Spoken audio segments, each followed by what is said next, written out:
Welcome to my channel. आज आपण काय बघतो आहे तर मोस्टली जी रिक्वेस्ट केली गेली आहे ती अल्जेब्रिक एक्सप्रेशनसाठी केली. मग आपण अल्जेब्रिक एक्सप्रेशन शिकतोय आज. आता लक्ष द्यायचं आहे, शिकवते आहे. आज अल्जेब्रिक एक्सप्रेशन आहे. अल्जेब्रिक एक्सप्रेशन म्हणजे काय ते एक्झॅक्टली पाहिजे. मग अल्जेब्रिक एक्सप्रेशनमध्ये काय काय येतं तर अल्जेब्रिक एक्सप्रेशनमध्ये येतं टर्म्स. अल्जेब्रिक एक्सप्रेशनमध्ये काय येतं टर्म्स येतात. मग त्या टर्म्समध्ये काय काय असतं ते बघणार आहे. फॉर एक्झाम्पल आपण असं लिहिलं आहे 3xyz. काय दिसतं याच्यात की एक 3 लिहिलं आहे, एक x आहे, एक y आहे आणि एक z आहे. काही अल्फाबेटिकल टर्म्स आहेत, काही न्यूमरिकल टर्म्स आहेत. काही अल्फाबेटिकल टर्म्स आहेत आणि काही न्यूमरिकल टर्म आहे. त्याला काय काय म्हटलं जातं ते बघूयात. पहा, हे न्यूमरिकल आहे, हे न्यूमरिकल आहे म्हणून याला कॉन्स्टंट म्हटलं जातं किंवा कोइफिशियंट म्हटलं जाईल.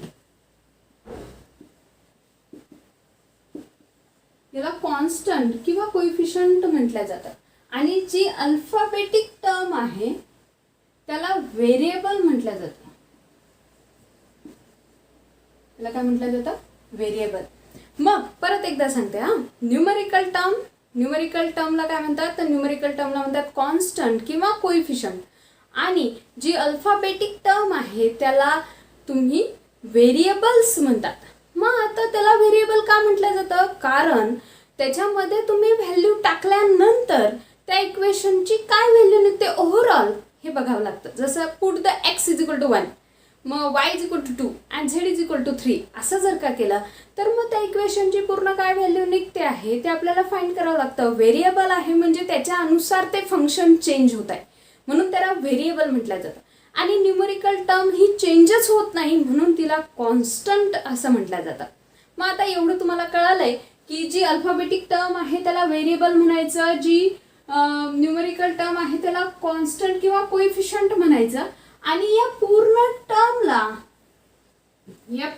टर्मला तुम्ही म्हणता ती term of that equation.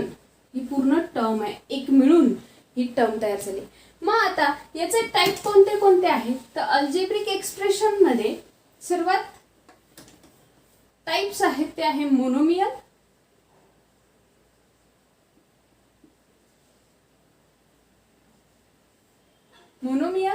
Binomial, ट्रायनोमियल,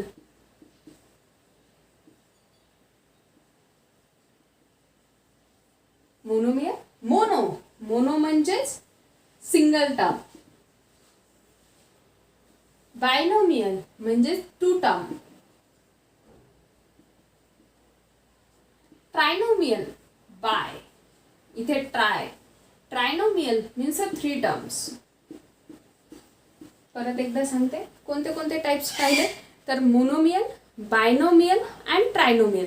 मग monomial means a single term, binomial means 2 terms and trinomials means 3 terms. असे टर्म्स. मग 3 पेक्षा जास्त टर्म्स गेल्या तर मग त्याला पॉलिनॉमियल असं म्हटलं जातं. त्याला काय म्हणतात? Poly means many. मग मेनी म्हणजेच किती पण टर्म्स असू शकतात. मग monomial, binomial, trinomial also part of polynomial. Monomials having a single term, एकच टर्म आहे. बायनोमियल 2 टर्म्स आहेत, trinomial 3 terms and further called polynomial. मग आता फॉर एक्झाम्पल इथे लिहिलं 3x². इथे काय झालं? एक टर्म तयार झाली. इथे 3x² + 1 लिहिला. इथे किती टर्म्स तयार झाले? 2 टर्म्स तयार झाले. इथे 3x² + 1 + y समथिंग लिहिलं. पाहता इथे मोनोमियल म्हटल्यानंतर एक सिंगल टर्म, बायनोमियल म्हटल्यानंतर 1 and 2 टर्म्स, ट्रायनोमियल म्हटल्यानंतर 3 टर्म्स 1, 2 and 3. मग हे झालं ट्रायनोमियल. मग हे एक्झाम्पल झाले मोनोमियल, बायनोमियल आणि ट्रायनोमियल. मग एक कॉन्स्टंट पॉलिनॉमियल पण असतो. नुसती संख्या जरी आली, for example 5 is also a polynomial, that is the monomial. एक सिंगल टर्म आहे. का बरं? कारण व्हेरिएबल्सची पॉवर इथे 0 आहे. जसं याला जसं लिहू शकतो आपण 5x⁻⁴. x⁻⁴ exponent and power मध्ये पॉवरमध्ये जे आपण व्हिडिओमध्ये शिकलोय एक्सपोनेंट अँड पॉवरमध्ये जर पॉवरमध्ये 0 आला असेल तर त्याची व्हॅल्यू 1 आहे. मग आता या टर्मची व्हॅल्यू इथे 1 झाली. Therefore 5 multiplied by 1 that is 5. Means constant polynomial also monomial. त्याला एक सिंगल टर्म आहे कारण त्याची x ची पॉवर काय किंवा व्हेरिएबलची पॉवर काय 0 आहे. एवढं समजलं असेल. आता अजून शिकूयात पहा. मग परत एकदा लक्षात घ्यायचं मोनोमियल म्हणजे सिंगल टर्म, बायनोमियल म्हणजे 2 टर्म आणि ट्रायनोमियल म्हणजे 3 टर्म. कॉन्स्टंट पॉलिनॉमियल म्हणजे जर का न्यूमरिकल्स आले असतील, नंबर आला असेल, न्यूमरिकल टर्म असेल, नंबर नुसता व्हेरिएबल नाही, तर मग आपण त्याला काय म्हणू शकतो तर ते कॉन्स्टंट पॉलिनॉमियल आहे. मग आता आपण काय शिकतो आहे तर आता आपण शिकतो like terms and unlike terms. पाहता like terms and unlike terms. Like terms means लाईकचा शब्दाचा अर्थ असतो सारख्या, सेम. मग लाईक टर्म्स म्हणजेच कोणत्या कोणत्या की जे सारखे असतील. मग सारख्या कशावरनं? कॉन्स्टंटवरनं की व्हेरिएबलवरनं? तर व्हेरिएबलवरनं. कशावरनं? व्हेरिएबलवरनं. एक गोष्ट सांगायची राहिली, दॅट इज द डिग्री.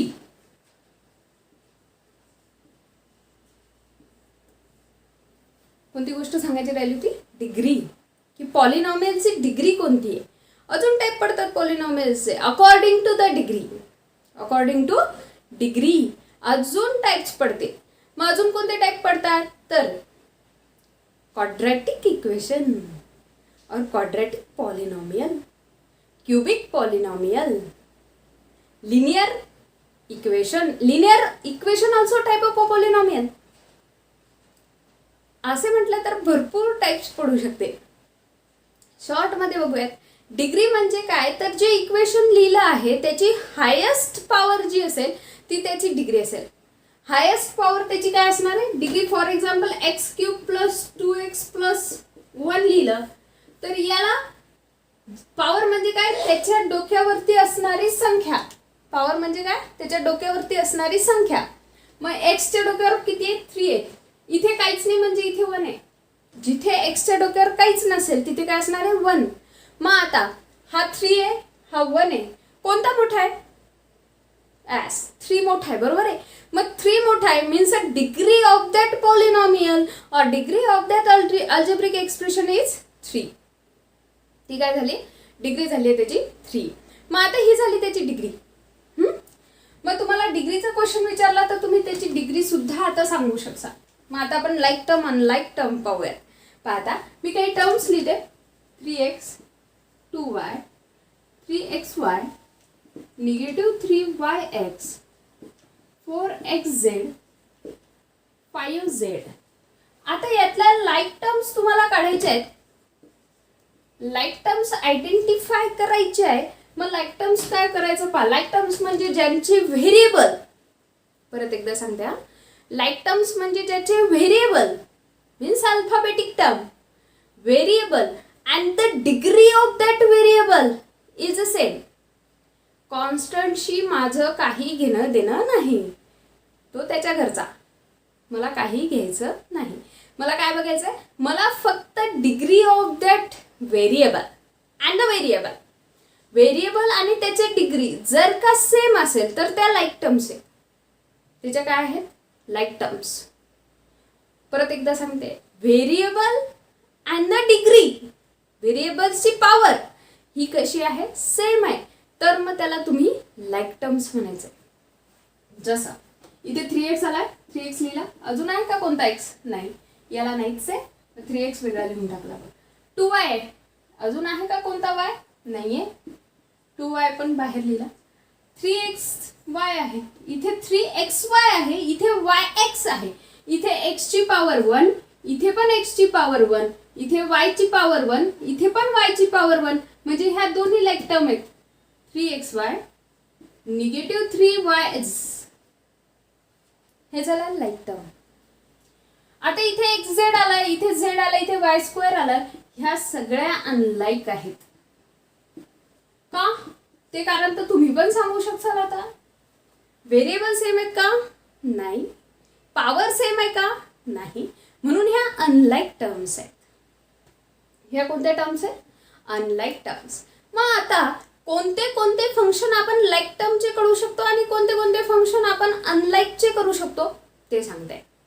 आता ज्या लाईक टर्म्स असतील त्या लाईक टर्म्सची तुम्ही ॲडिशन सबट्रॅक्शन हे करू शकता. मल्टिप्लिकेशन डिव्हिजन तर ऑफकोर्स होणारच आहे, पण पाहता लाईक टर्मचं तुम्ही काय काय करू शकता, कोणते कोणते ऑपरेशन्स करू शकता. तर लाईक टर्म्सचे तुमचे सगळे ऑपरेशन्स तुम्ही करू शकता. ॲडिशन पण होते, सबट्रॅक्शन पण होते, मल्टिप्लिकेशन पण करू शकता आणि डिव्हिजन पण करू शकता.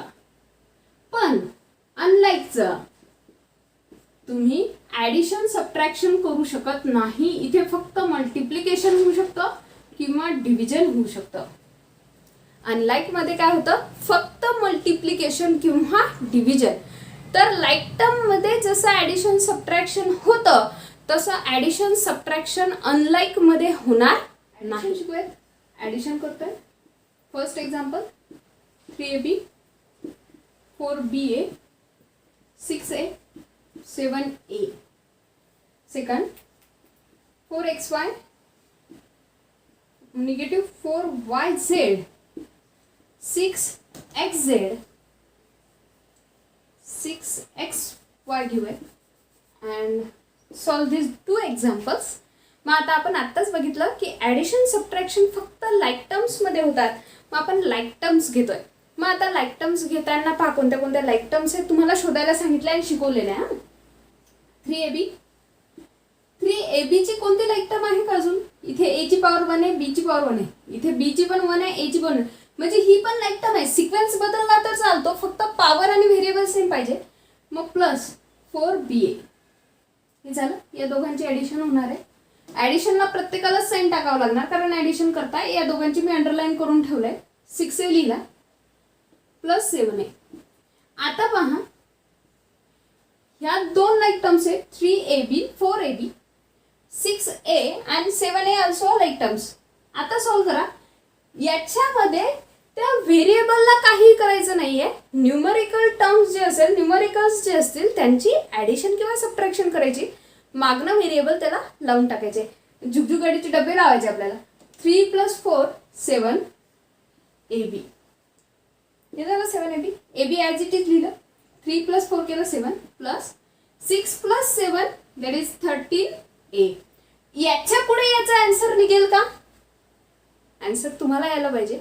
याच्या पुढे त्याचा आन्सर येणार नाही कारण इथे ह्या लाईक टर्म्स राहिल्या नाहीत. इथे ab आलं, इथे a आलं. ह्या लाईक टर्म्स नाही इथे स्टॉप झालं की नाही. तुम्हाला आतापर्यंत असं सॉल्व करायची सवय असते की एक सिंगल नंबरमध्ये आन्सर आलं पाहिजे. पण अल्जेब्रामध्ये सिंगल नंबरमध्ये तुमचा आन्सर येईलही नाही येणारही. मग आता इथे या लाईक टर्म नाही म्हणजे याची ॲडिशन हिच्या समोर होणार नाही. हे गणित इथेच संपलं. पुढे आता पहा काही लाईक टर्म आहे का पाहायचं. आधी इथे 4xy लिहिलं. 4xy ला कोणती लाईक टर्म आहे का. इथे yz आला, इथे xy आहे बरोबर. 6xy अंडरलाईन करून ठेवलं. अंडरलाईन का करायचं कारण तुमच्या लक्षात राहतं मग की ह्या लाईक टर्म्स आहेत. निगेटिव्ह 4yz यांची ॲडिशन करा. 10xy तुम्हाला समजायसाठी plus sign negative 4yz that is positive negative negative 4yz. हे पण आन्सर इथेच संपलं कारण त्या लाईक टर्म्स नाही आहेत. अनलाईकमध्ये तुम्ही ॲडिशन सबट्रॅक्शन करू शकणार नाही. हे झाले तुमचे ॲडिशन किंवा सबट्रॅक्शन. सबट्रॅक्शन पण असंच सोडवतात. पण जेव्हा हे तर आपण सिंगल मोनोमियलची ॲडिशन बघितली. बायनोमियलची ॲडिशन सुद्धा अशीच. तुम्ही व्हर्टिकली अरेंज करून तुम्ही ते ॲडजस्ट करू शकता. लाईक टर्म्स एका खाली एक लिहा आणि त्याची ॲडिशन करा. मी करून दाखवते. मी ॲडिशन शिकवते त्याच्यानंतर तुम्हाला सबट्रॅक्शन सुद्धा शिकवते आहे. Add 8x + 5y - 6 and 2x 7y + 7 आणि एक सबट्रॅक्शनचं गणित घेऊया. To subtract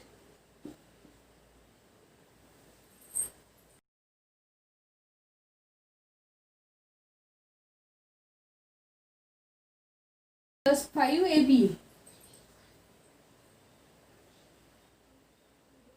-7 from -3a² bc plus 3ab plus 4 यांचं एकाचं आपल्याला ॲडिशन करून दाखवायचं, एकाचं सबट्रॅक्शन करून दाखवायचं आहे. आता लक्ष द्यायचं आहे. पहिले आपण याची ॲडिशन करू. याला व्हर्टिकली अरेंज करू शकता किंवा हॉरिझॉन्टली पण सॉल्व करू शकता. दोन्ही करून दाखवते.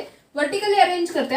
8x प्लस 5y मायनस 6 असं अरेंज करताना फक्त लाईक टर्मच्या खाली लिहितोय का हे बघायचं. इथे x आला, इथे x आलाय 2x, इथे y, इथे y आहे 7y, इथे 7 आहे, इथे 6 आहे. याची ॲडिशन करा, सॉल्व करा. 8 प्लस 2 10x. कॅरी देऊ नका, कॅरी समोर फॉरवर्ड करू नका.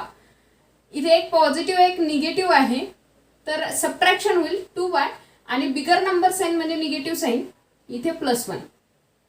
हे झाले त्याची ॲडिशन. हे झालं त्याचं व्हर्टिकली आन्सर. आता तुम्हाला जे करायचं आहे ते आहे हॉरिझॉन्टली. तर इथे 8x लाईक टर्म पहा, साइन सहित लिहा, फक्त ॲडिशनमध्ये साइन सहित लिहायचा, प्लस 2x, इथे प्लस 5y लिहिला, ह्या दोन लाईक टर्म झाल्या. इथे साइन सहित लिहायचा plus 5y, negative 7y, negative 6 plus 7. Solve करा. सॉल्व केल्यानंतर आन्सर येतं 2 plus 8 10x, 7 minus 5 minus 2y, इथे सबट्रॅक्ट झालं +1. हे झालं त्याचं आन्सर. हे झाले हॉरिझॉन्टल, व्हर्टिकल पण आणि हॉरिझॉन्टल. नेक्स्ट सबट्रॅक्शनचं फ्रॉम म्हटलंय म्हणून ही टर्म आधी लिहायची. ही टर्म काय करायची आधी लिहायची आणि ही टर्म त्याच्या खाली लिहायची. पहा आता negative 3a² plus 3ab plus 4 ही टर्म लिहिली. आता याच्या खाली ही सगळी लिहून लिहायची. 2a²bc, फक्त लाईक टर्म खाली लाईक टर्म लिहा, एवढं लक्षात ठेवा. -7 सबट्रॅक्शन आहे म्हणून साइन चेंज करायचं. -n plus n. हे कटलाय, हे पण कटलंय. आता पहा निगेटिव्ह निगेटिव्ह ॲडिशन होईल, निगेटिव्ह 5a²bc, इथे प्लस n आहे, इथे -n आहे, सबट्रॅक्शन होईल. सबट्रॅक्शन झालं, इथे सबट्रॅक्शन आलं, बिगर नंबर साइन निगेटिव्ह म्हणून निगेटिव्ह दिलं 2ab. ते दोन्ही प्लस झाले म्हणून +11. हे झालंय तुमचं आन्सर. एवढं लक्षात ठेवा. लाईक टर्म खाली लाईक टर्म लिहायचे आहेत आणि सबट्रॅक्शनमध्ये साइन चेंज करायचे. सबट्रॅक्शनमध्ये काय करायचं आहे, साइन चेंज. हॉरिझॉन्टली पण मांडू शकता आणि हॉरिझॉन्टली पण त्याचं कॅल्क्युलेशन करू शकता. आता हे झालं त्याचं ॲडिशन आणि सबट्रॅक्शन. तुम्ही अनलाईक टर्मची ॲडिशन सबट्रॅक्शन करू शकत नाही. तुम्ही फक्त लाईक टर्मचीच ॲडिशन सबट्रॅक्शन करू शकता, लक्षात ठेवा. आता मी मल्टिप्लिकेशन आणि डिव्हिजन शिकवते आहे, लक्ष द्यायचं आहे.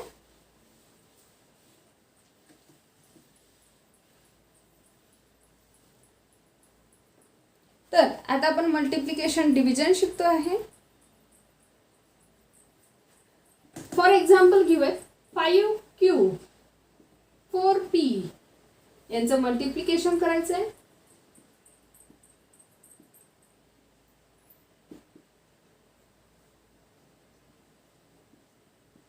Multiply by 3x, third 4x plus 3y multiply by 3x plus 4y. आता तुम्हाला हे सॉल्व करायचं आहे. पहा, लक्ष पूर्ण कॉन्सन्ट्रेशन द्या, म्हणजे तुम्हाला आन्सर्स इझिली येतील. थोडंसं आणि नाही समजलं ना तर व्हिडिओ रिपीट करून पहा, आणि तरी नाही समजलं ना तर मला कमेंट करा, मग मी तुम्हाला कोणत्या पद्धतीने समजून सांगायचं ते बरोबर सांगेन. आता लक्ष द्यायचं आहे. मल्टिप्लिकेशन करतोय. मल्टिप्लिकेशनमध्ये काय करतो तर नंबर्सचं आपल्याला मल्टिप्लिकेशन करायचं आहे. जसं फक्त नंबर्सचं मल्टिप्लिकेशन कसं होतं ते पण सांगते. नंबर्सचं मल्टिप्लिकेशन करा 5 × 4 आणि व्हेरिएबलचं मल्टिप्लिकेशन करा 5 × 4 20. पी आणि क्यू सेम नाही आहेत, त्याच्यामुळे पी क्यू असेच राहतील. पी क्यू तसेच राहते. बस जर का सेम असते तर काय झालं असतं सांगते. पहा 5p आणि 4p जर असते तर काय झालं असतं, नंबर्सचं मल्टिप्लिकेशन झालं असतं, व्हेरिएबलचं पण मल्टिप्लिकेशन झालं असतं. इथे आलं असतं 20 आणि इथे याची पॉवर 1 आहे, याची पॉवर पण 1 आहे. पॉवर आणि एक्सपोनंट मध्ये जर बेस सेम असेल तर पॉवरची ॲडिशन करतात, बरोबर आहे. बेस सेम असेल तर काय होते, पॉवरची ॲडिशन, इथे पॉवरची ॲडिशन करा. हे झालं त्याचा आन्सर. पी जसाच्या तसा लिहिला, पॉवर 1 + 1 दॅट इज 2. 3 जर पी आले असतील तर तुम्ही 3 लिहिता, 4 टाइम्स आला तर 4 लिहिजा. हे झालं त्याचा आन्सर. आता तुम्ही बायनोमियल मल्टिप्लाय बाय मोनोमियल म्हणताय. तुम्ही याचं आणि याचं पहिले मल्टिप्लिकेशन करणार आहे, मग याचं आणि याचं मल्टिप्लिकेशन करणार आहे. तर कसं करणार आहे, लिहायचं आहे का, तर तुम्ही लिहायचं असेल तर लिहू शकता स्टेप्स. मी पहिले लिहून देते, नंतर लिहिणार नाही. हा, -25x मल्टिप्लाय बाय या 3x ने प्रत्येक टर्मला मल्टिप्लाय करायचं आहे. 25x जशी जे तशी लिहिली, 3x इथे घेतली, हे प्लस साईन लिहिलं, 2y लिहिलं, हे मल्टिप्लाय बाय 3x. आता मल्टिप्लिकेशन करा. -75 काय झालं, -75 नंबर्सचं मल्टिप्लिकेशन झालं. आणि व्हेरिएबलचं मल्टिप्लिकेशन करा. आता x × x x² होईल. पॉवरची काय झाली, सम. पॉवर होती 1 1, 1 + 1 2 प्लस इथे मल्टिप्लिकेशन करा, हे plus sign as it is multiplication करा. 2 × 3 6 xy. हे झालं त्याचा आन्सर. तुम्हाला असंच सोडवायचं आहे. आता पुढे तुम्हाला बायनोमियल × बायनोमियल करायचं आहे. काय करायचं आहे, बायनोमियल × बायनोमियल. मग पहिले या एका टर्मनी या पूर्ण ब्रॅकेटला मल्टिप्लाय करायचं. कसं, 4x लिहिला, मल्टिप्लाय बाय 3x + 4y. ही पूर्ण टर्म इथे लिहिली. इथे जे साइन असेल ते इथे लिहा, 3y 3x + 4y. Then multiply, असं जे मल्टिप्लिकेशन केलं ते इथे करा. 4 × 3 12, x × x x², हे प्लस साइन द्या. 4 × 4 16, x × y xy plus 3 × 3 9, x × y xy. Then plus 3 × 4 12, y × y y². याच्यात परत बघा, आता लाईक टर्म आली आहे का, स्टेप्स लक्षात ठेवा. याच्यात परत बघा लाईक टर्म आहे का, तर हे इथे लाईक टर्म दिसते xy xy. याला लाईक टर्म नाहीये, याला पण लाईक टर्म नाहीये. मग हे दोघं तर ॲज इट इज लिहिले जातील. यांची ॲडिशन करा. यांची ॲडिशन होते 25 xy. हे झालं त्याचं पूर्ण आन्सर. आता मायनस साइन असतं तर कसं झालं असतं ते बघणार आहे. पहा, लक्ष द्यायचंय. एक मायनस साइनचं घेऊन बघूयात.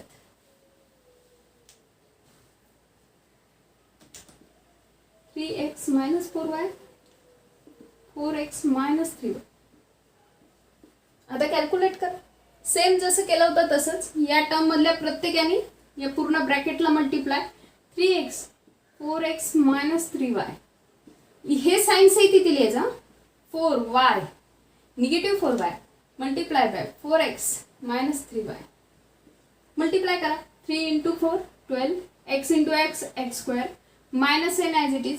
3 × 3 9, हे xy जसंच्या तसं. Minus 4 × 4 16 xy. Minus × minus integer, minus × minus plus sign येत आहे, प्लस 12 × y².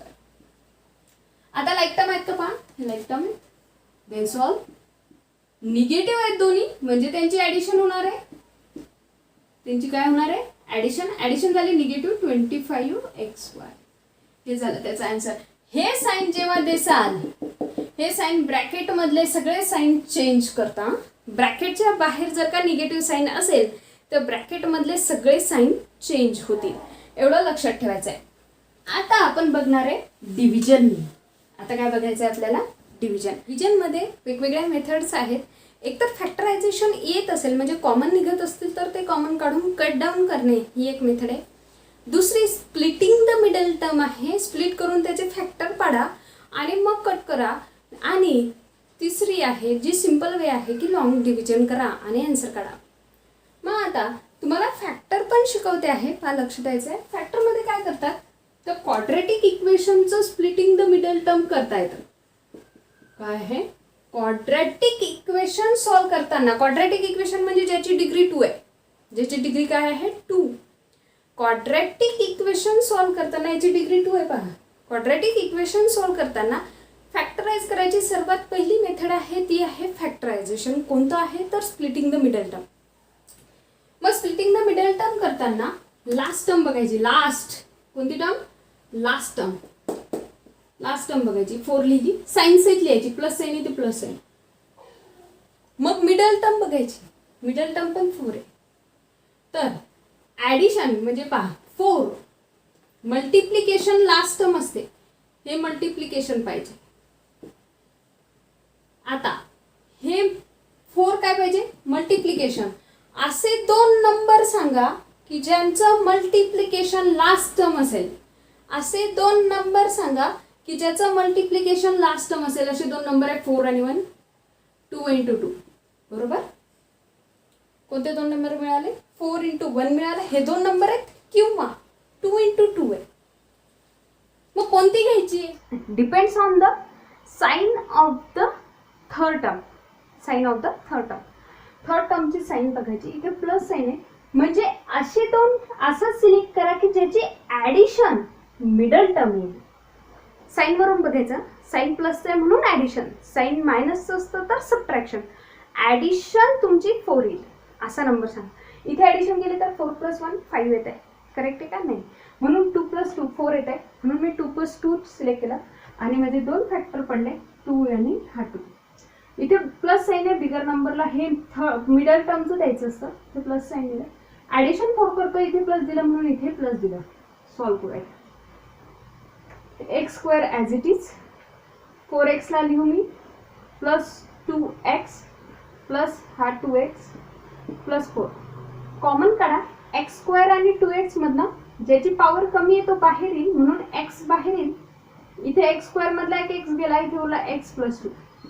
इथे 2 ने 4 ला डिवाइड होता म्हणून +2 बाहेर, इथे 2 बाहेर आला. 2 ने 4 ला डिवाइड केलं तर आला आन्सर 2. हा ब्रॅकेट सेम दिसतोय. ब्रॅकेट बाहेर घ्या.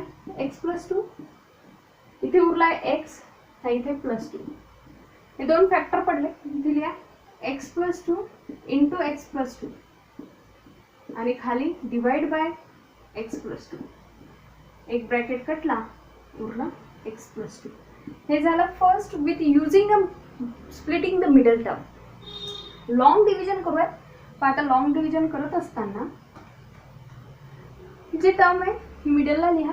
सर्वात पहिले त्याचा सिक्वेन्स करेक्ट आहे का पहा. पॉवरचा 3 आलाय, 2 आला, इथे 1 आहे, इथे काहीच नाही, बरोबर आहे.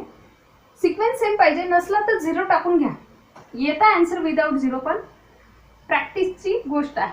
2x³ -15x² + 5x -3. ही टर्म इथे लिहा 2x - 3. आता सॉल्व करा. सॉल्व करत असताना या नंबरला अशाने मल्टिप्लाय करायचं, अशा नंबरने मल्टिप्लाय करायचं की हे आन्सर आलं पाहिजे. ह्या नंबर्सला अशाने मल्टिप्लाय करायचं. फर्स्ट टर्मच पहा फक्त. अशाने मल्टिप्लाय करायचं की ही टर्म आली पाहिजे. मग याला कितीने मल्टिप्लाय करसाल म्हणजे 2 येईल. 1 नी, म्हणून मी 1 नी मल्टिप्लाय केलाय. 1 × 2 2. आता इथे x आहे, इथे x³ आहे. मग x³ करायसाठी तुम्हाला x ला कितीने मल्टिप्लाय करावं लागेल तर x² ने मल्टिप्लाय करावं लागेल. म्हणून इथे आलंय, इथे x² × x x³. आता लक्ष द्यायचंय. परत ही टर्म कशी शोधली परत सांगते. या नंबरला अशाने मल्टिप्लाय करा की हे नंबर आन्सर आलं पाहिजे. 2 ला कितीने मल्टिप्लाय केला म्हणजे आन्सर 2 येईल, तर 1 नी, म्हणून 2 ला 1 नी मल्टिप्लाय केलं, इथे 2 आलं. x ला कितीने मल्टिप्लाय केलं म्हणजे x³ येईल, तर x² ने मल्टिप्लाय केला म्हणजे x³ येईल, म्हणून x² ने मल्टिप्लाय केला. 1 × 2 2 x² × x x³. आता याच टर्मने याला पण मल्टिप्लाय करा. -3 × 1 -3 x², -3x². साइन चेंज करा. सबट्रॅक्शन असतं डिव्हिजन मध्ये म्हणून साइन चेंज. इथे मायनस आहे, इथे प्लस आहे, हे कटला. -15 + 3 दॅट इज -12x² + 5x -3. परत हीच टर्म मिळवायची आहे. निगेटिव्ह साइन पण पाहिजे बरं का, साइन पण मिळवायचं आहे म्हणून निगेटिव्ह साइन दिला. 2 ला कितीने मल्टिप्लाय केलं म्हणजे 12 येईल, तर 6 ने, म्हणून मी इथे 6 लिहिला. आता झालं नंबरचं. आता व्हेरिएबलचं बघूयात. एक्सला कितीने मल्टिप्लाय केलं म्हणजे एक्स स्क्वेअर येईल, तर एक्सने मल्टिप्लाय केलं म्हणजे एक्स स्क्वेअर येईल, म्हणून मी इथे एक्स लिहिला. पहिली टर्म मिळाली. आता सेकंड टर्मला मल्टिप्लाय करा. निगेटिव्ह निगेटिव्ह मल्टिप्लाय केलं तर प्लसचं साईन येतं. 6 × 3 18x. सॉल्व करा. इथे प्लस साईन, सबट्रॅक्शन असतं म्हणून साईन चेंज, प्लस साईन इथे मायनस साईन, हे कटले. आता इथे सबट्रॅक्शन केलं, इथे सबट्रॅक्शन केल्यानंतर आन्सर येते निगेटिव्ह 13x - 3. काय आलंय? Negative 13x - 3. आता निगेटिव्ह 13x - 3 आलाय. आता लास्ट आलाय पॉवर सेम झाली बा. पॉवर सेम झाली. जर करता येत असेल तर 2च्या टेबलमध्ये 13 येतात का? तर नाही येत, मल्टिप्लिकेशन करून येणार नाही. मग लेस नंबर बघा कोणता आहे, तर लेस नंबर आहे 12. तर मग आपण 6ने मल्टिप्लाय करूयात. +6 इथे मायनस साईन आणायचं आहे म्हणून -6. -6ने मल्टिप्लाय केलं तर -6 × 2 -12x +18. आन्सर येते. हे प्लस झालं, हे मायनस झालं, इथे x आणि इथे उरत आहे -21. आता इथे फर्दर कॅल्क्युलेशन पॉवर सेम आहे म्हणून होऊ शकतील, पण यांचा परफेक्ट आन्सर असं येणार नाही. हेच त्याचा आन्सर आहे. ठीक आहे, हे तुम्हाला कळालं असेल. लॉंग डिव्हिजन 9thला सुद्धा आहे आणि 10thला सुद्धा आहे. प्लीज प्रॅक्टिस करा.